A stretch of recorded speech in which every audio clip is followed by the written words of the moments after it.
Hello everyone. आज हम शुरू करने जा रहे हैं विज्ञान कक्षा 6 के लिए अध्याय नंबर 10 गति एवं दूरियों का मापन। तो चलिए शुरू करते हैं। गति एवं दूरियों का मापन। इसके अंदर क्या बताया गया है कि सबसे क्लास के सभी बच्चे गर्मियों की छुट्टी में घूमने गए। कुछ जा सकते हैं अपने गांव में, तो गांव में जाने के लिए पहले उन्होंने बस पकड़ी, उसके बाद उन्होंने वहां पे बैलगाड़ी ले ली, या फिर बाद में थोड़ी देर तक उन्होंने पैदल चले। कुछ को अगर ज्यादा दूर घूमने जाना है, सफर के लिए जाना है, तो वे वायुयान की यात्रा कर सकते हैं। किसी को नाव से जाना पड़ सकता है, बहुत से रेलगाड़ी से जा सकते हैं। तो इस तरह से बहुत से वाहन है जिनका प्रयोग हम एक जगह से दूसरी जगह पर जाने के लिए करते हैं। प्राचीन समय में एक स्थान से दूसरे स्थान पर जाने के लिए रेलगाड़ी या फिर जो हमारा प्लेन होता है, इनकी सुविधा उपलब्ध नहीं थी। तो पहले जो भ्रमण किए जाते थे वो कैसे किए जाते थे? जितने भी मनुष्य होते थे वो पैदल चलते थे या फिर बैलगाड़ी का प्रयोग पुराने समय में किया जाता था। जब तक बैलगाड़ी भी नहीं थी तो उससे पहले क्या था, मनुष्य जितना भी सामान होता था अपना उसकी गठरी बनाकर अपनी कमर पर लादकर स्वयं पैदल चलकर यात्रा करता था। तो यह पे आ जाती है फिर हमारी इसके अंदर यातायात की कहानी, जो प्राचीन समय के लिए बनाई गई है। प्राचीन काल में लोगों के पास यातायात के कोई साधन नहीं थे, इसी वजह से क्या होता है, अपना सामान पीठ पर लाद कर वे पैदल चलते थे। एवं बाद में क्या किया, पशुओं का उपयोग किया जाने लगा और वे बैलगाड़ी का निर्माण हुआ तथा बैलगाड़ी से वे इधर उधर जाने लगे। प्राचीन काल में जल मार्गों से आने जाने के लिए नाव का उपयोग किया जाता था। आरंभ में क्या था, पहले क्या था, प्राचीन समय में नाव के प्रयोग जब तक नहीं होना शुरू हुआ था तो जल मार्ग के लिए लकड़ी की लट्ठ जिनके अंदर खोखली गुहा बनाई जा सके, उनका प्रयोग नाव की तरह किया जाता था। फिर मनुष्य ने क्या किया, लकड़ियों को जोड़ जोड़कर नाव बनाना सीख लिया और नाव के सहारे में एक जगह से दूसरी जगह पर जाना लगे। तो इसके लिए उन्होंने क्या किया, जैसे कि हमने मछली की आकृति के बारे में पढ़ा था कि जो मछली की आकृति होती है वो धारा रेखित होती है, तो उन्होंने नाव की भी आकृति उसी प्रकार बनाई जिस प्रकार मछली की आकृति होती है। फिर क्या हुआ, पहिए का आविष्कार से यातायात प्रणाली में अत्यंत महत्वपूर्ण परिवर्तन किए गए। पिछले हजारों वर्षों में पहिए के डिजाइन में भी बहुत ज्यादा सुधार होते चले गए हैं। 19वीं शताब्दी के प्रारंभ तक भी लोग एक स्थान से दूसरे स्थान तक जाने के लिए पशुओं, नावों, जो है जहाजों पर ही निर्भर थे। वाष्प इंजन के आविष्कार के बाद जो क्या हुआ, वाष्प इंजन से चालित सवारी गाड़ियों या फिर माल गाड़ियों के डिब्बे के लिए रेल की पटरियों आदि का निर्माण हुआ। इसके पश्चात मोटर कार, ट्रक, बस, स्वचालित वाहन आए।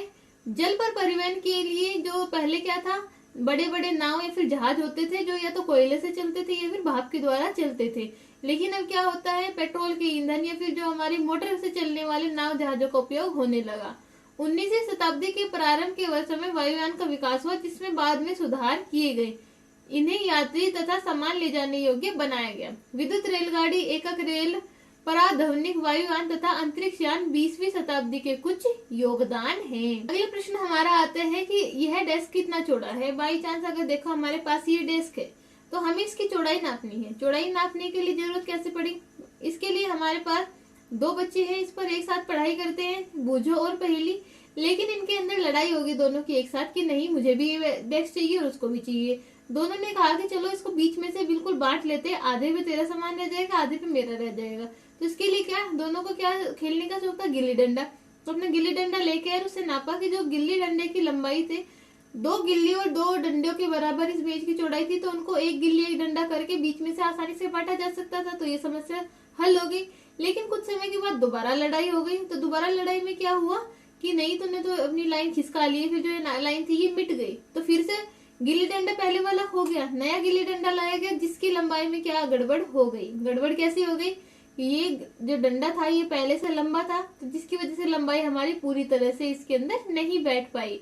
तो ये क्या हुई, एक प्रकार की समस्या उत्पन्न हो गई कि हम गिल्ली डंडे से पूरी सटीक लंबाई को नहीं माप सकते। तो उसके लिए फिर क्या कर सकते हैं, हम अपने हाथों का प्रयोग कर सकते हैं, जैसे कि अपनी हथेली से ऐसे ऐसे करके दूरी को माप सकते हैं। उसमें भी क्या फर्क आ जाता है कि जो किसी मनुष्य का हाथ छोटा हो सकता है, किसी मनुष्य का हाथ बड़ा हो सकता है, तो वो लंबाई भी हमारी एक्यूरेट नहीं होती है। तो प्राचीन समय में क्या होता था, जब तक कि हमारे स्केल या फिर फीतों का प्रयोग नहीं किया जाता था, तो उसके एक्यूरेट लंबाई को मापने के लिए हमने क्या किया, एक डोरी ली। डोरी को हमने, जैसे ये मेज हो गई हमारी, मेज के इधर से उधर तक मापा और उसको बीच में से मोड़ दिया। तो जो उसका बीच होगा वहीं से मेज की लंबाई को हम बीच में से बांट सकते हैं। डोरी के प्रयोग से हम जो भी छोटी माप होती है या फिर छोटे स्थान पर, जैसे कि एक कमरे की लंबाई, कमरे की चौड़ाई, डेस्क की लंबाई चौड़ाई, इस तरह की माप सकते हैं। लेकिन अगर हमें कोई लंबी दूरी मापनी हो तो उसके लिए हम डोरी का प्रयोग नहीं कर सकते, जैसे किसी स्थान की दूरी को अगर हमें मापना हो। हमें लंबाई मापने की आवश्यकता क्यों पड़ी? तो बहुत से ऐसे अवसर आते हैं जब हमें लंबाई को या फिर चौड़ाई को मापने की आवश्यकता होती है। जैसे कि दर्जी जब कपड़े बनाते हैं तो उसे लंबाई चौड़ाई की आवश्यकता होगी ताकि पहनने वाले को कपड़े पूरी तरह से फिट आए, या फिर हमें ये पता चल सके कि किसी वस्त्र को बनाने के लिए हमारे पास पर्याप्त कपड़ा है या नहीं। बड़े किसी अलमारी की लंबाई चौड़ाई इसलिए नापता है ताकि वह जान सके कि अलमारी के दरवाजे बनाने के लिए कितनी लकड़ी की आवश्यकता होगी, क्योंकि अगर दरवाजे अलमारी से बड़े हो गए या फिर छोटे हो गए तो उनका उपयोग सही प्रकार से नहीं हो पाएगा। कोई किसान होता है अपने खेत की लंबाई मापता है ताकि उसको ये अंदाजा लग सके कि वहां पर कितने बीजों की आवश्यकता होती है और कितनों की नहीं होती है। अब देखो यहाँ पर कुछ प्रश्न आपसे अगर हम करें कि आपकी लंबाई अगर हम पूछे तो हम कैसे मापेंगे? एडी से अपने सर की चोटी तक की हम लंबाई मापेंगे, तो क्या होती है, एक सरल रेखा में हम लंबाई को मापते हैं। इसी प्रकार अगर हम पूछे कि यह कमरा कितना लंबा है, किसी रूम की लंबाई मापने के लिए भी हम एक कोने से लेकर दूसरे कोने तक की लंबाई मापेंगे। दिल्ली से लखनऊ के लिए हम दिल्ली से लखनऊ तक की मापेंगे। चंद्रमा से पृथ्वी की दूरी कितनी है, ये सभी प्रश्नों को अगर हम ध्यान पूर्वक देखें तो इनमें एक बात कॉमन है, इसमें जो भी लंबाई मापने के लिए कही गई है वह दो बिंदुओं की मध्य की दूरी को कहा गया है। जैसे कमरे की लंबाई में कमरे की एक दीवार से दूसरी दीवार की दूरी, डेस्क की लंबाई में एक कोने से दूसरा कोना की दूरी, दिल्ली से दिल्ली और लखनऊ 2 पॉइंट हो गए, पृथ्वी से चंद्रमा एक पृथ्वी हो गया दूसरा चंद्रमा हो गया, तो इनके बीच की दूरी का हमें इसके अंदर पता लगाना है। जो भी बीच की दूरी, दो स्थानों के बीच की दूरी होती है वो इसकी लंबाई कहलाई जाती है। तो चलिए देखते हैं, जब भी हमें कोई लंबाई मापनी होती है फिर दूरी मापनी होती है तो उसका सही रूप में हमें क्या करने की आवश्यकता होती है। तो यहाँ पे आते हैं हमारे कुछ मापन की विधियां। क्रियाकलाप नंबर 1। तो क्रियाकलाप नंबर 1 में क्या करना है, हमें अपने कदमों की दूरी से पूरे कमरे की लंबाई फिर अपनी कक्षा की लंबाई को मापना है। मान लिया ये हमारा जो ये पेपर दिया हुआ है स्क्रीन के ऊपर, इसको हमने कक्षा मान लिया, ये 1 पैर 2 पैर 3 4 मान लिया, ये हमने 21 कदम के अंदर अपनी पूरी कमरे की लंबाई माप ली। तो इसी प्रकार ये क्या होते हैं हमारे, क्या है 21 कदम, लेकिन ये कदम किसी बड़े विद्यार्थी की भी जिसके पैर का वो साइज बड़ा है उसके लिए क्या हो सकते हैं, 21 की जगह पर ये 20 हो सकते हैं, 18 हो सकते हैं या फिर 22 भी हो सकते हैं। पैरों से कक्षा की लंबाई मापने के बाद हमें एक तालिका बनानी है तथा उसके अंदर भरना है। तो इसके लिए हमें क्या करना है, विद्यार्थी का नाम लिख दिया, 2-3 विद्यार्थी को इसमें लेना है, फिर कक्षा से कमरे की लंबाई कितनी कितनी उसके कदमों के हिसाब से लिख दिया और यहाँ पर उसकी चौड़ाई को अपने कदमों के हिसाब से लिखा। जैसे कि यहाँ पे ये संख्या 21 हो सकती है, चौड़ाई 20 हो सकती है, किसी बच्चे की यही संख्या 18 व 17 आ सकती है तथा किसी बच्चे की यही संख्या 22 व 21 आ सकती है। तो पहला क्रियाकलाप हमने अपने कदमों से कमरे की लंबाई मापी थी। दूसरे क्रियाकलाप में हमें क्या करना है, अपने हाथों का प्रयोग करना है, लेकिन इसके लिए हमें कमरे की लंबाई न माप के एक मेज या डेस्क की लंबाई और चौड़ाई को मापेंगे। जैसे कि आज चित्र में दर्शाया गया है, अपने हाथ के पंजे को पूरा इस तरह से खोलकर इससे अपने पूरे किसी एक डेस्क की लंबाई मापनी है। मापने के बाद जो भी हमारा प्रेक्षण आते हैं उनको हमें कहाँ पे लिखना है, सारणी, जो ये सारणी दी गई है इसी के अंदर लिखना है। जो हमारे बालिशत है या फिर जो हमारी हाथ की हथेली की चौड़ाई थी उसके अकॉर्डिंग ही मापना है। जैसे कि किसी मेज की लंबाई है, जो मेज की चौड़ाई है इसके लिए क्या है, मेज की चौड़ाई को माप हमें इसके अंदर लिखनी है। जैसे कि किसी बच्चे की आ सकती है 5, किसी की आ सकती है 6, किसी की आ सकती है 4 या किसी की 8 भी आ सकती है, क्योंकि हथेलियों का आकार में भी बच्चों के थोड़ा सा डिफरेंस होता है। उदाहरण के लिए क्रियाकलाप 1 में यदि कमरे की लंबाई पैरों से 12 पैर या फिर 21 पैर की थी तो 12 एक संख्या है तथा पैर की लंबाई उसका एक मात्रक होगा। तो इससे हमें क्या पता लगता है कि किसी भी एक स्थान की जो माप होती है उसको हम सीधे नंबरों से नहीं प्रदर्शित कर सकते, उसके लिए हमें मापन की आवश्यकता है, फिर मापक की आवश्यकता होती है जो मात्रक कहते हैं जिसको, जैसे कि हमने 21-20 तो लिख दिया, लेकिन ये 21-20 है क्या, 21-20 सेंटीमीटर है, 21-20 हथेली है या फिर 21-20 पैर है। तो यहाँ पे हमें ये दर्शाना पड़ेगा कि 21 पैरों की लंबाई। यहाँ पे क्या है, जैसे मेज की चौड़ाई हमने पैरों से नहीं नापी तो हम 5 पैरों की लंबाई नहीं लिख सकते। ये क्या है, जो 5 क्या है, यहाँ पे ये बालिशत या फिर जो हमारी हथेली है उसकी संख्या होती है। तो जो ये हमने साइड में ये संख्या यहाँ पे अगर हमने लिख दी है, जिस भी चीज में हमने ये मापन लिए है वो क्या कहलाई जाती है, हमारा मात्रक कहा जाता है। जैसे कि यहाँ पर एक कक्षा की चौड़ाई है 20 पैरों की लंबाई, तो जो ये पैरों की लंबाई लिखी गई है ये क्या होती है, मात्रक कहलाई जाती है। अब हमें इन सभी मापों को ध्यान पूर्वक देखना है तथा पैर द्वारा मापी गई लंबाई चौड़ाई की सभी मापें बराबर है नहीं। जैसे कि हर बच्चे की जो माप होती है वो थोड़ी सी भिन्न होती है। इसी प्रकार हाथ से मापी गई माप में भी थोड़ा थोड़ा सा अंतर पाया जाता है। जैसे कि हम पहले ही बता चुके हैं, प्रत्येक मनुष्य के हाथ की हथेली या फिर पैरों का साइज, शरीर का आकार अलग अलग होता है। इसी की वजह से इस तरह की माप में बहुत अंतर आ सकता है। तो हमें कुछ ऐसे तरीकों को ढूंढने की आवश्यकता है जिससे कि हम सही मापन कर सके। तो हमें ऐसे मात्रकों की आवश्यकता होती है जो सभी व्यक्तियों के लिए समान हो। हम किसी के पैर को हम ऐसा रेफरेंस नहीं बना सकते। जो हमारे हाथ की हथेली या पैर का प्रयोग से हम माप तो लिया, लेकिन वो हमारे एक्यूरेट या फिर सही नहीं होती है। वो हर व्यक्ति के लिए अलग अलग हो सकती है। तो हमें ऐसी मापों की आवश्यकता होती है जो प्रत्येक व्यक्ति के लिए एक समान ही होते हैं। तो देखते हैं मापन के मानक मात्रक कौन कौन से होते हैं। जो मापन के मानक मात्रक होते हैं, प्राचीन काल में पैर की लंबाई, उंगली की चौड़ाई तथा एक कदम की दूरी इन मापों का मात्रक के रूप में प्रयोग होता था। लेकिन हड़प्पा सभ्यता के लोगों ने अवश्य ही लंबाई के बहुत अच्छे मापन का उपयोग किया होगा, क्योंकि वह खुदाई में प्राप्त परिशुद्ध ज्यामितीय रचनाओं के देखने में प्रमाणित होते हैं। कोहनी से उंगली के छोर तक की लंबाई, जिसे हाथ कहते हैं, लंबाई की मात्रा के रूप में प्राचीन मिस्र में प्रयोग किया जाता था, जिसे संसार के अन्य भागों में भी मान्यता प्राप्त थी। संसार के विभिन्न भागों में लोग लंबाई के मात्रक के रूप में फुट का उपयोग करते थे। अलग अलग क्षेत्रों में फुट की लंबाई भिन्न भिन्न थी। लोग एक गज कपड़ा फैली बाह के सिरे से अपने ठोड़ी तक मापते थे। रोमवासी अपने पग अथवा कदमों से लंबाई मापा करते थे। तो ये अलग अलग जगह के दिए हुए कि कौन कौन कहाँ पर किस किस तरह से प्राचीन समय में लंबाई मापते थे। तो ज्यादातर जो भी लंबाई का मापन होता था वो हमारे हाथ या फिर पैर से ही लिया जाता था। प्राचीन भारत में छोटी लंबाई को मापने के लिए उंगली अथवा मुट्ठी का प्रयोग किया जाता था।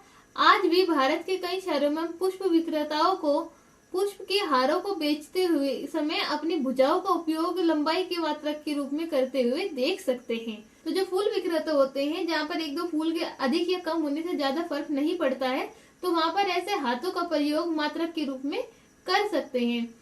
फिर भी प्रत्येक व्यक्ति के शरीर के मापों में थोड़ी भिन्नता हो सकती है। शायद इसी कारण भी मापने में उलझने आई होगी। वर्ष 1790 में, कौन सा सर, 1790 में फ्रांसीसियों ने मापन के एक मानक प्रणाली की रचना की, जिसे मीटरी पद्धति कहते हैं।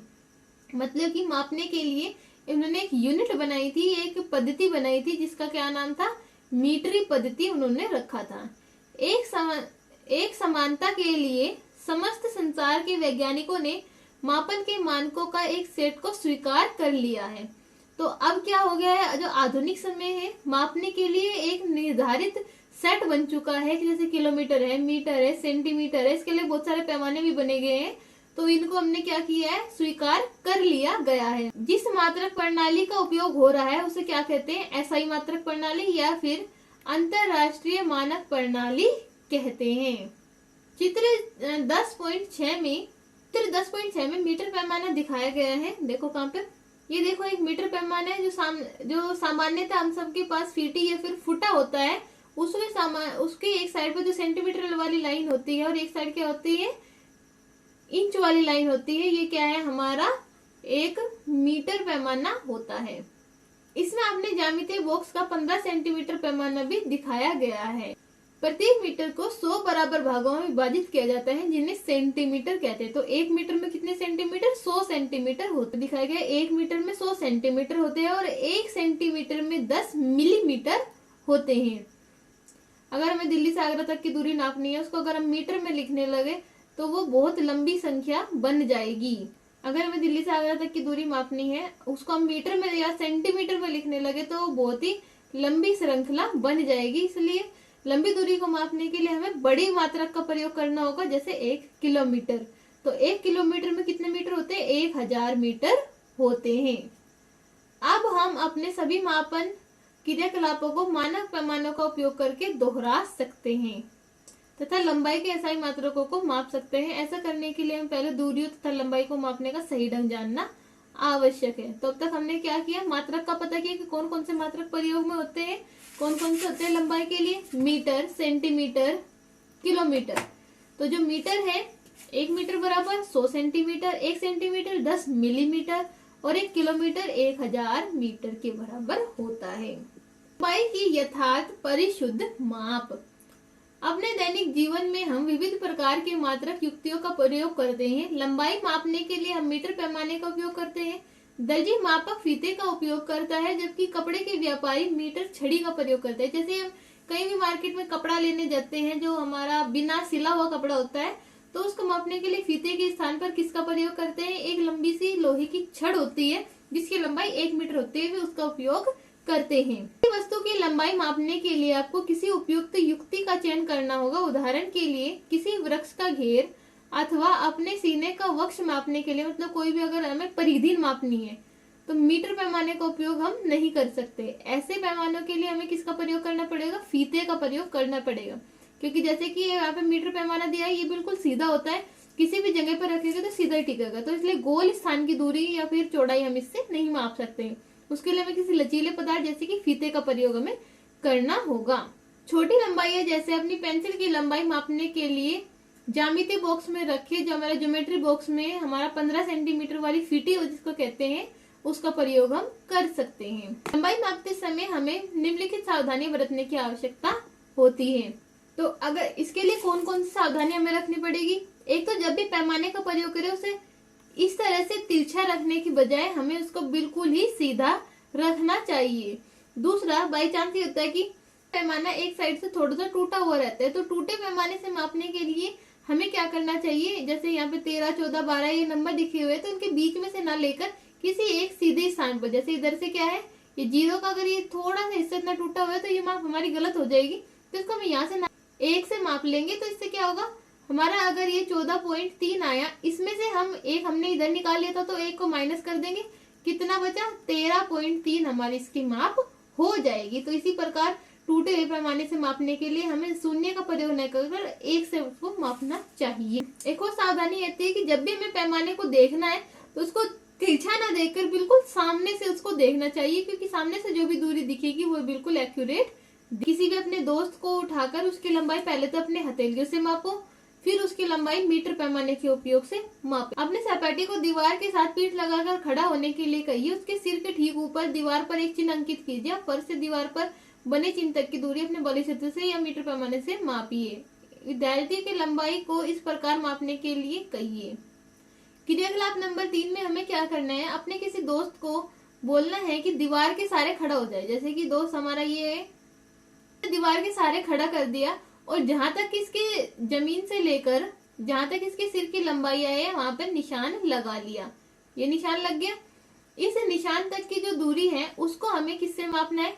एक तो करना है अपने हाथों के पंजे से, इस तरह से कितने हो गया। तो एक तो हमने इसकी लंबाई माप ली अपने बालिशतों से, और दूसरी लंबाई हमें इसकी मापनी है मीटर पैमाने से। तो दोनों लंबाई को हमें इसके अंदर लिख देना है। तो इस प्रकार की जो हमें लंबाई मापनी है एक ही व्यक्ति की अलग अलग बच्चों के द्वारा मापनी है। जैसे कि हमारी क्लास में बहुत सारे बच्चे होते हैं, एक बच्चे को यहाँ पर खड़ा करके उस लंबाई को मापने के लिए 2-3 बच्चों को अलग अलग कहिए। जैसे कि एक हमने यहाँ पे, जैसे कि ये लंबाई हमें मापनी है एक बच्चे की, इसको हमने 3 अलग अलग विद्यार्थियों के द्वारा मापाया, सीता, गीता, नीता। तो सीता ने जो लंबाई मापी उसके बालिशतों में 12 आई और सेंटीमीटर में वो 120 सेंटीमीटर आई। इसी प्रकार गीता ने के बालिशत कितने आए? 13 आए, और लंबाई सेंटीमीटर में उसकी भी कितनी आई? 120 आई।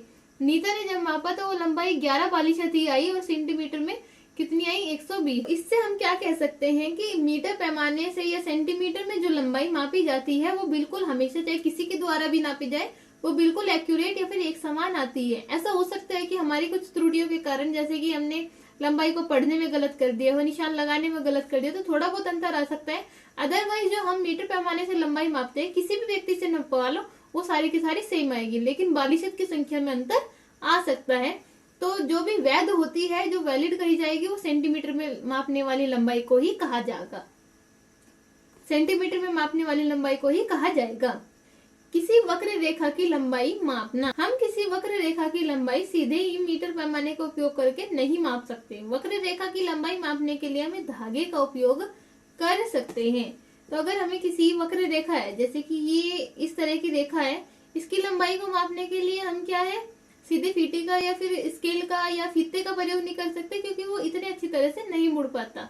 तो इसकी सही सही लंबाई मापने के लिए हम क्या करेंगे, एक धागा लेंगे, धागे को यहाँ से पकड़ते हुए चलेंगे और इसके एक सार करते करते करते करते पूरी लंबाई पर देखेंगे कि कितना लंबा धागा हुआ। फिर उस धागे को हम, जितना ये हमारा ये वाला धागा हुआ, इसको हम फिर एक सीधी रेखा में लंबा करके रख लेंगे और इसकी हम मीटर पैमाने से या फिर फीते की सहायता से इसकी लंबाई आसानी से माप सकते हैं। हमने देखा कि सुनिश्चित करने के लिए हम दूरियों की लंबाई तथा चौड़ाई को यथार्थ माप ले रहे हैं, लेकिन इसके अंदर हमें बहुत सारी सावधानियां बरतनी पड़ रही है। सावधानियां कैसी? जैसे कि अगर ये हमारी यही वाली माप ले लो, जो हमने ये वक्र रेखा फिर घूमी हुई रेखा की लंबाई मापनी थी। अगर ये धागा हमने यहाँ पर इस तरह से प्रत्येक लंबाई के हिस्से पर ही सीधा न पकड़ा, इसको कहीं पे हमने थोड़ा सा ऐसे ढीला छोड़ दिया या फिर यहाँ पे हमने ढीला छोड़ दिया, यहाँ से लंबाई को सीधा यहाँ पर ले गए, तो ये लंबाई में हमारी माप गलत हो जाएगी। लेकिन अगर हमने इसको सही सही बिल्कुल इसके सीधे ऊपर से ही माप ली तो फिर ये लंबाई बिल्कुल हमारी एक्यूरेट आएगी। मापन के लिए कुछ मानक युक्तियों तथा मापन परिणामों को व्यक्त करने के लिए हमें कुछ मानक मात्रकों की आवश्यकता होती है। अब आती है हमारे चारों ओर की गतिशील वस्तुएं। क्रियाकलाप नंबर 5। उन वस्तुओं के बारे में सोचिए जो आपने हाल ही में देखी थी। उनकी सूची सारणी 10.4 में बनाइए। जैसे कि ये सारणी है, इसके अंदर बनानी है जो विराम में और गतिशील वस्तु थी। विराम में हमने आसपास जैसे कि इधर उधर नजर घुमाते हैं। सुबह हम विद्यालय में आए थे, तो विद्यालय में आने से पूर्व या फिर अब तक जो ये समय, जिस समय आप ये वीडियो देख रहे हैं, उस समय से पहले आपने जितने भी वस्तुएं देखी थी उनको जरा सोचो। विराम में जो वस्तुएं हिल नहीं रही थी वे कौन कौन सी है? घर आपने देखा, घर नहीं हिल रहा था, मेज नहीं हिल रही थी, जो दीवार पर टंगी हुई घंटी होती है वो भी नहीं हिलती है। इसके अलावा कमरे में रखी हुई अलमीरा हो सकती है या फिर कोई भी इस प्रकार के जैसे बिछावन हो सकता है, हमारे बेड है, ये सारी चीजें विराम में ही रहती है और ये हिलती नहीं है। गतिशील वस्तु हम कौन कौन से देख सकते हैं सुबह से शाम तक? चलती हुई चींटियां देख सकते हैं, उड़ती हुई चिड़िया देख सकते हैं। हमारे परिवार के सदस्य इधर से उधर जाते रहते हैं, वे भी गतिशील होते हैं। जो दीवार पर घड़ी लटकी हुई है, वो घड़ी तो स्थिर होती है, लेकिन उसकी जो सेकंड वाली सुई है वो हमेशा चलती रहती है। इसके अलावा सूची में स्कूल का बस्ता, मच्छर, मेज, कुर्सी पर बैठे व्यक्ति, इधर उधर जाते लोग आदि हो सकते हैं। इसके अतिरिक्त तितलियां, कुत्ते, गायें, आपका हाथ, छोटा बच्चा, जल में मछली, घर, फैक्ट्री, पत्थर, घोड़ा, गेंद, बल्ला, चलती रेलगाड़ी, सिलाई मशीन, दीवार, घड़ी की सुइयां आदि इसके अंदर हम दर्शा सकते हैं। इसके अलावा भी जो हमने आसपास देखी है या फिर जो इन नामों से रह गई उनको भी हम इसके अंदर सम्मिलित कर सकते हैं। इनमें से कौन सी गतिशील है और कौन सी विराम में है, यह सुनिश्चित किया जा सकता है। आपने ये देखा होगा कि चिड़िया कुछ समय पश्चात अपने वाले स्थान पर दिखाई नहीं देती, जबकि मेज उसी स्थान पर रखी रहती है। इस आधार पर आपने यह सुनिश्चित किया होगा कि कोई वस्तु गति में है अथवा विराम में है। मतलब जो वस्तु अपना स्थान छोड़कर दूसरे स्थान पर चली जाती है वो क्या होती है? गतिशील कही जाती है। और जो अपने स्थान पर ही सटी रहती है, टिकी रहती है, उसको क्या कहते हैं? विराम में वस्तु को कहा जाता है। आइए एक चींटी की गति को ध्यान पूर्वक देखते हैं। क्रियाकलाप नंबर 6। कोई ऐसा स्थान चुनिए जहां चींटियां हो। इस स्थान के निकट कागज की एक बड़ी शीट फैलाकर इस पर कुछ चीनी रखिए। चींटियां उस चीनी को और आकर्षित होगी तथा आप शीघ्र ही कागज की शीट पर बहुत सारी चींटियों को रेंगते हुए देखेंगे। किसी एक चींटी के लिए जब वह कागज की शीट पर तुरंत रेंग चुकी हो, पेंसिल से उसकी स्थितियों के निकट निकट छोटे छोटे चिन्ह एक बनाइए। देखिए इसके लिए हमें क्या करना है? कागज की शीट लेनी है, उसके ऊपर हमें चीनी के कुछ दाने बिखेर देने हैं तथा उसे ऐसे स्थान पर रख देना है जहाँ पर आसपास चींटियां घूम रही हो तथा कुछ समय बाद अध्ययन करना है कि चींटी की गति इस पर क्या थी। जैसे जैसे चींटी इसके ऊपर जाती जाए उसके पीछे पीछे थोड़े से चिन्ह बना दो। उन चिन्ह को बाद में चींटियों को व चीनी को हटाकर एक लाइन से संबंधित कर दो, जैसे कि यहाँ पर ये किया गया है। तो हम क्या पाते हैं कि जो चींटी की गति होती है वो क्या होती है? जहाँ पर एक समय पर यहाँ थी, अगले समय पर यहाँ पहुंच जाएगी, फिर यहाँ पे पहुंच जाएगी, तो वो एक समय पर स्थिर नहीं रहती है, वो एक स्थान से दूसरे स्थान पर जाती ही रहती है। तो इससे हम क्या पता लगाते हैं कि जो चींटी होती है वो गति करती है। लेकिन हमने ऐसी भी वस्तुएं देखी है जो अपने स्थान तो परिवर्तित नहीं करती लेकिन गति करती है। जैसे कि पंखा घूमता है, पंखा एक ही दिशा में लगातार घूमता रहता है, लेकिन ऐसा तो नहीं होता कि यहाँ से उठकर कहीं और चला गया, तो उसमें भी गति होती है। तो गतियां क्या होती है? अनेक प्रकार की होती है। इन गतियों का अध्ययन अभी हम करेंगे। अब आ जाते हैं हमारे गति के प्रकार। आपने सीधी सड़क पर किसी वाहन की गति, किसी परेड में सिपाहियों की मार्च पास्ट की गति अथवा गिरते हुए पत्थर की गति का प्रेक्षण किया होगा। ये किस प्रकार की गति है? ये क्या है, एक सीधी रेखा में होने वाली ये सरल रेखीय गति कहलाई जाती है। 100 मीटर दौड़ प्रतियोगी के धावक भी सरल रेखा के अनुदिश दौड़ते हैं। क्या आप अपने चारों ओर देखकर इसी प्रकार के अधिक उदाहरण सोच सकते हैं? जैसे कि हमारी सीधी रेखा में कौन कौन चलते हैं? जो भी सड़क पर चलने वाले यात्री होते हैं, जो भी मार्च करने वाले सिपाही होते हैं, या फिर कोई धावक होता है, ये क्या है, सब एक सीधी रेखा में ही चलते हैं। इन सभी उदाहरणों से हम देखते हैं कि वस्तु सरल रेखा के अनुदिश गति कर रही है। इस प्रकार की गति को सरल रेखीय गति कहा जाता है। फिर आता है क्रियाकलाप नंबर 7। एक पत्थर लीजिए, इसमें एक धागा बांधिए तथा अपने हाथ से इसे तेजी से घुमाइए। पत्थर की गति को ध्यान से देखिए। हम देखते हैं कि पत्थर वृत्तीय पथ के अनुदिश गति कर रहा है। हमने देखा होगा कि कोई पत्थर ले लो या फिर कोई भी ऐसी हैवी चीज, एक धागा लिया, उसके यहाँ पे किनारे में पत्थर बांध दिया, उसको यहाँ से घुमाना है, तो क्या होगा कि वो इस तरह से इस गति करता रहेगा, बार बार बार बार बार बार इस तरह से ही घूमता चला जाए। इस गति में पत्थर की आपके हाथ से दूरी एक समान रहती है। इस प्रकार की गति को वृत्तुल गति कहते हैं। वृत्तुल गति जो एक वृत्तीय पथ पर गति करती है, मतलब कि गोल पथ पर, जैसे पंखा घूमता है, यहाँ से ऐसे ऐसे घूमकर ही घूमता रहता है। बिजली के पंखे की पंखुड़ियों पर अंकित इसी चिन्ह को गति की घड़ी की सुई के, ये तो हमने एक पत्थर का उदाहरण लिया जिसको हम वृत्तुल गति कहते हैं। वृत्तुल गति में और कौन कौन से आ जाएंगे? जैसे पंखा घूम रहा है, घड़ी की सुई घूम रही है, वो जहाँ से घूमना शुरू होते हैं घूमकर वो वापस उसी स्थान पर आ जाते हैं, तो इसको क्या कहते हैं? वृत्तुल गति, जो एक वृत्त में गति करते हैं। कुछ प्रकरणों में कोई वस्तु एक निश्चित समय अंतराल के बाद अपनी गति को दोहराती है। इस प्रकार की गति को क्या कहते हैं? आवृत्ति गति कहते हैं। जो वृत्तीय पथ पर गति करना क्या है? वृत्तुल गति, और जो बार बार उसी को दोहराते रहते हैं उसको क्या कहते हैं? आवृत्ति गति कहते हैं। तो क्रियाकलाप 7 में हमें क्या करना है? हमें एक रस्सी लेनी है, रस्सी के ऊपर वही वाला पत्थर जो हमने पिछले क्रियाकलाप में लिया था, उसको अपने हाथ से इस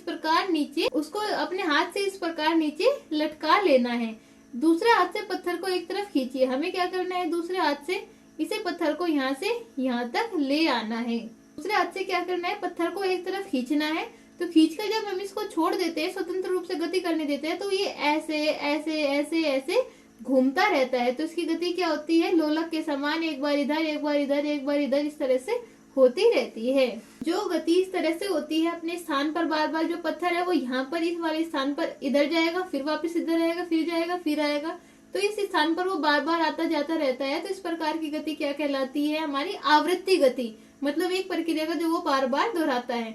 जैसे कि घंटे का लोलक होता है, वो भी ऐसे ऐसे हिलता रहता है, तो वो भी क्या है? हमारी आवृत्ति गति होती है। इसके अलावा जैसे तो लोलक हो गया, घंटे का लोलक होगा, इसके अलावा जैसे झूला झूलते हैं, झूला झूलने की गति भी इसी प्रकार की होती है, जिसको भी आवृत्ति गति कहते हैं। और क्या क्या उसके उदाहरण हो सकते हैं? जैसे कि सितार है या फिर कोई गिटार है, गिटार में हम बार बार एक ही तार को बार बार घुमाते हैं, तो वो भी क्या है? हमारी आवृत्ति होती है। ढोलक को बजाते हैं, घंटी बजाना क्या है? आवृत्ति गति के ही उदाहरण होते हैं। सिलाई मशीन का अगर हम परीक्षण करें तो उसमें क्या ध्यान देने वाली बात है कि उसमें भी जो पहिया होता है वो वृत्तुल गति करता है, मतलब एक वृत्तीय पथ पर गति करता है, एक ही जगह वो घूमता रहता है।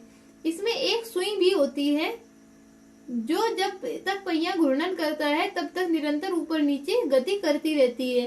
क्या ऐसा नहीं है कि यह सुई आवृत्ति गति कर रही है? हाँ, जो देखो अगर हम सिलाई मशीन की बात करें, ये सिलाई मशीन के भाग यहाँ पर दिखाए जा रहे हैं, इसके ऊपर जो ये इसका चलता हुआ भाग है ऊपर का, देखो जैसे कि ये सिलाई मशीन कुछ कुछ इस प्रकार की होती है, तो इसमें जब हम इसके इस हत्थे को लगातार इस प्रकार घुमाते रहते हैं तो ये तो क्या है? एक वृत्तीय गति करता है, फिर वृत्तीय पथ पर घूमता रहता है। लेकिन जो यहाँ पर एक छोटी सी सुई होती है या फिर जो ये सिलाई वाली सुई होती है, ये क्या होती है? ऊपर नीचे ऊपर नीचे ऊपर नीचे इस तरह से होती रहती है। तो ये क्या है? आवृत्ति गति, क्योंकि ये अपने स्थान पर वापस आती जाती रहती है। क्या आपने फर्श पर लुढ़कती किसी गेंद की गति को ध्यानपूर्वक परीक्षण किया है? यहाँ गेंद किसी फर्श पर लुढ़कती और घूर्णन करती हुई आगे की ओर गति करती है। तो इस प्रकार गेंद सरल रेखीय गति के साथ साथ घूर्णन भी करती रहती है। घूर्णन होती है अपनी धुरी पर घूमना, जैसे कि पृथ्वी अपनी धुरी पर घूमती रहती है। क्या आप ऐसे अन्य उदाहरण बता सकते हैं जिनमें वस्तु की गति विभिन्न प्रकार की गतियों से मेल करती है? जैसे हमारी पृथ्वी की गति लगा लो, वो अपनी धुरी पर भी घूमती रहती है और सूर्य के चारों तरफ भी घूमती रहती है। इस अध्याय के अंतराल में हमने बहुत से मापन क्रियाकलाप किए तथा कुछ प्रकार की गतियों के विषय में भी चर्चा की है। हमने देखा कि समय के साथ साथ स्थिति में परिवर्तन को गति कहते हैं। मतलब समय के साथ स्थिति में जो परिवर्तन आता है उसको गति कहते हैं। स्थिति में हुए इस परिवर्तन को हम दूरी मापन द्वारा ज्ञात कर सकते हैं। इससे हमें यह जानकारी मिलती है कि कोई वस्तु कितनी धीमी अथवा तीव्र गति कर रही हो। फर्श पर घोंघे का रेंगना, तितली का एक पुष्प से दूसरे पुष्प पर मंडराना, नदी का प्रवाहित होना, वायुयान की वायु की ऊंचाइयों पर उड़ना, पृथ्वी के परितः चंद्रमा की गति करना, हमारे शरीर में रुधिर का परिसंचरण आदि सभी उदाहरण गति के ही उदाहरण होते हैं। अब आ जाते हैं पाठ के कुछ प्रमुख शब्द। यहाँ पर आ जाते हैं, हमारा सबसे पहले आ जाती है ये। अब आ जाते हैं पाठ के कुछ प्रमुख शब्द। वृत्तुल गति, जो गति वृत्तीय पथ पर या फिर ये गोल पथ पर होती है वो क्या कहलाई जाती है? वृत्तुल गति। जैसे कि पहिए का घूमना, जैसे कि सुई का चलना, हाथ में धागे से बंधे हुए किसी पत्थर का गोल गोल घूमना। दूरी, दो स्थानों के मध्य की लंबाई को दूरी कहते हैं। किसी दूरी को या फिर चौड़ाई को मापने के लिए जो जिस प्रक्रिया का प्रयोग किया जाता है वो मापन कहते हैं। गति, निश्चित समय अंतराल में स्थान परिवर्तन को गति कहते हैं। आवृत्ति गति, वह गति जो बार बार एक स्थान पर घूमती रहती है, जैसे कि दोलक की गति जो ऐसे ऐसे ऐसे ऐसे हिलता रहता। सरल रेखीय गति, वह गति जो एक सरल रेखा में जाती है, जैसे कि गेंद का लुढ़कना। एसआई मात्रक, अंतर्राष्ट्रीय मात्रक की प्रणाली है जिसमें मीटर, सेंटीमीटर, किलोमीटर का प्रयोग किया जाता है। मापन के मात्रक, यही मात्रक है जो अभी बताए, मीटर, किलोमीटर, सेंटीमीटर। 1 मीटर बराबर 100 सेंटीमीटर तथा 1000 मीटर बराबर 1 किलोमीटर होता है। आ जाता है पाठ का सारांश। एक स्थान से दूसरे स्थान तक जाने के लिए परिवहन के विभिन्न साधनों का उपयोग किया जाता है। प्राचीन काल में लोग पैर की लंबाई, उंगली की चौड़ाई, एक कदम की दूरी आदि का उपयोग मानक के मात्रक के रूप में करते थे। इसमें उलझने होती थी तथा इसलिए किसी एक मापन प्रणाली का विकास करने की आवश्यकता उत्पन्न हुई। अब हम मात्रकों की अंतर्राष्ट्रीय प्रणाली का उपयोग करते हैं, इसे संपूर्ण संसार में मान्यता प्राप्त है। एसआई मात्रकों में लंबाई का मानक मात्रक मीटर होता है। सरल रेखा के अनुदिश गति को सरल रेखीय गति कहते हैं। वृत्तुल गति में कोई वस्तु एक गति इस प्रकार की करती है कि नियत बिंदु से दूरी समान होती है। ऐसी गति जो एक निश्चित समयांतराल के पश्चात दोहराई जाती है आवृत्ति गति कहलाई जाती है। पाठ नंबर 10 यहाँ पर समाप्त होता है। अब आते हैं अभ्यास के कुछ प्रश्न, जिनको भी देख लेते हैं। वायु, जल तथा थल पर उपयोग किए जाने वाले परिवहन के साधनों के प्रत्येक 2 उदाहरण लिखिए। तो वायु में कौन कौन से परिवहन के साधन है? एरोप्लेन है या फिर हमारा हेलीकॉप्टर होता है। जल में नाव होती है, पनडुब्बी होती है। थल में गाड़ी, बस, रेलगाड़ी, बैलगाड़ी, इनका प्रयोग किया जाता है। रिक्त स्थान की पूर्ति कीजिए। 1 मीटर में 100 सेंटीमीटर होते हैं। 5 किलोमीटर में 5000 मीटर होते हैं, क्योंकि 1000 मीटर से 1 किलोमीटर बने। इसी प्रकार अगर 5 किलोमीटर की बात करें तो उसके लिए 5000 मीटर की आवश्यकता पड़ेगी। झूले पर किसी बच्चे की गति आवृत्ति गति कहलाई जाती है। किसी सिलाई मशीन की सुई की गति आवृत्ति गति होती है। किसी साइकिल के पहिए की गति, तो जो साइकिल का पहिया होता है वो गोल गोल भी घूमता रहता है तथा एक सीधी रेखा में आगे भी बढ़ता रहता है। तो सरल रेखा तथा वृत्ति दोनों प्रकार की गति इसमें होती है। पग अथवा कदम का उपयोग लंबाई के मानक मात्रक के रूप में क्यों नहीं किया जा सकता? क्योंकि प्रत्येक व्यक्ति के पैरों के कदमों की लंबाई अलग अलग हो सकती है, इसलिए ये कोई वैध मात्रक नहीं होता। निम्नलिखित को लंबाई के बढ़ते हुए क्रम में व्यवस्थित कीजिए। तो सबसे छोटा क्या होता है? मिलीमीटर।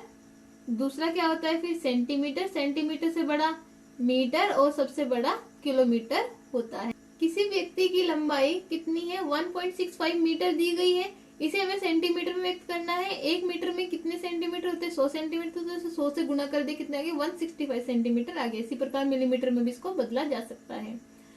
राधा के घर तथा स्कूल के बीच की दूरी 3250 मीटर है। इस दूरी को किलोमीटर में व्यक्त करना है तो 1 किलोमीटर में कितने होते हैं? 1000 मीटर, इसलिए इसको 1000 से भाग दे देंगे तो 3.25 इसकी दूरी किलोमीटर में आ जाएगी।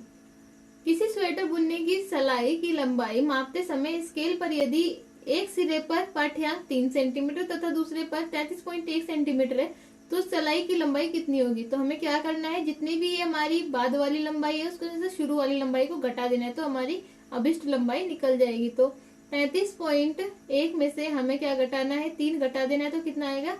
30.1 हमारा आ जाएगा। तो 30.1 इसकी लंबाई होगी सेंटीमीटर में। किसी चलती हुई साइकिल के पहिए तथा चलते हुए छत के पंखे की गतियों में समानता अथवा असमानता लिखिए। तो जो छत का पंखा और साइकिल का पहिया होता है वो दोनों वृत्तीय पथ पर गति करते हैं, क्योंकि दोनों ही एक धुरी के चारों ओर घूमते रहते हैं। लेकिन जो साइकिल का पहिया होता है वो एक धुरी के चारों ओर घूमने के साथ साथ आगे की ओर भी गति करता है, लेकिन जो पंखा होता है वो इस प्रकार की गति को प्रदर्शित नहीं करता है। तो यही उसमें अंतर होगा कि जो साइकिल का पहिया है वो वृत्तीय पथ के साथ साथ वो रेखीय या फिर सरल रेखीय गति भी करता है, जबकि पंखा केवल वृत्तीय पथ पर ही घूमता है। दूरी मापने के लिए लचीले फीते का उपयोग क्यों नहीं करते? यदि आप किसी दूरी को लचीले फीते से मापे तो अपनी माप को किसी अन्य को बताने में आपको जो समस्या आएगी उनमें से कुछ समस्याएं लिखिए। तो देखिए, लचीले फीते का प्रयोग किस लिए नहीं किया जाता?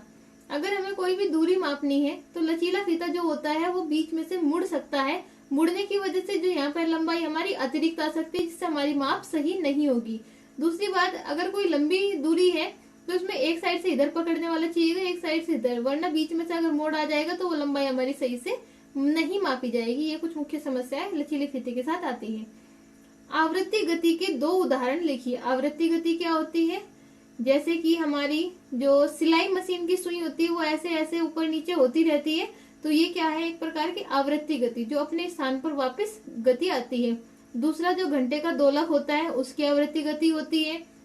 सितार के तार जब बजाए जाते हैं तो वापस वो इस तरह से वाइब्रेशन करते हैं, वो भी क्या है? आवृत्ति गति के उदाहरण है। तो जितने भी हमारे म्यूजिकल इंस्ट्रूमेंट होंगे उनके अंदर आवृत्ति गति होगी।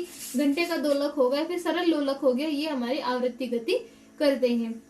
तो अध्याय नंबर 10 गति एवं दूरियों का मापन हमारे यहाँ पर समाप्त होता है। अगर वीडियो पसंद आई है तो लाइक शेयर सब्सक्राइब करें। धन्यवाद।